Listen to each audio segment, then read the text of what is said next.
போன வாரம் ஒரு 4 நாளைக்கு முன்னால ஒரு பேப்பர் செய்தி திரையுலகையே குலுங்க வச்சிருச்சு, கதி இறங்க வச்சிருச்சு. நடிகர் திலகம் சிவாஜி கணேசன் வீடு ஏலம். பத்திரிகை டிவி பூரா கதறிச்சு. இந்த தமிழை, தமிழகத்தை, தமிழ் மக்களை நடிப்பின் மூலமாக உலகில் கொண்டு போய் சேர்த்தவன். எப்படி திருக்குறள் நம் தமிழை உலகத்தில் கொண்டு போய் சேர்த்ததோ அதுபோல் நடிப்புலகில் தமிழகத்தை உலகில் சேர்த்தவர் நடிகர் திலகம். 250 படத்துக்கு மேல் நடித்தார். புகழ், கட்டபொம்மன், எவ்வளவு திருவிளையாடல், விதவிதமான படங்கள். அவர் நடைய நடிப்பு, கன்னத்தின் நடிப்பு. அப்படிப்பட்ட சீமா உயர்த்தி அவருடைய வீடு ஏலம் போது பல பேர் பதறி போனார்கள், கதறினார்கள். நான் அழுதேன்.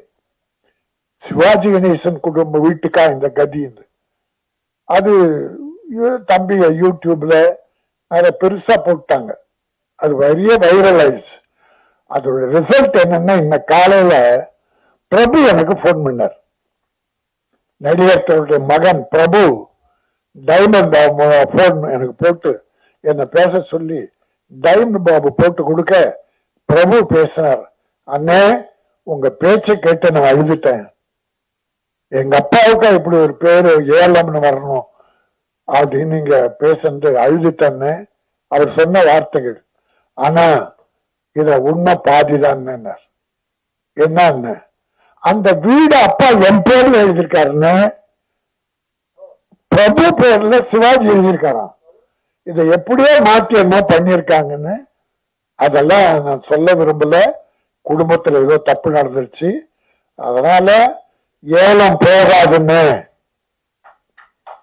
நடிகர் திலகத்தை நீங்கள்லாம் வணங்குகிற நடிகர் திலகம் சிவாஜி கணேசன் வீடு ஏலம் போக விட மாட்டேன்னு, அது என் பேர்ல தான் இருக்கு என்ற ஒரு நல்ல செய்தியை காலில் சொன்ன உடனே என்ன ரொம்ப மகிழ்ச்சி அடைந்தேன்.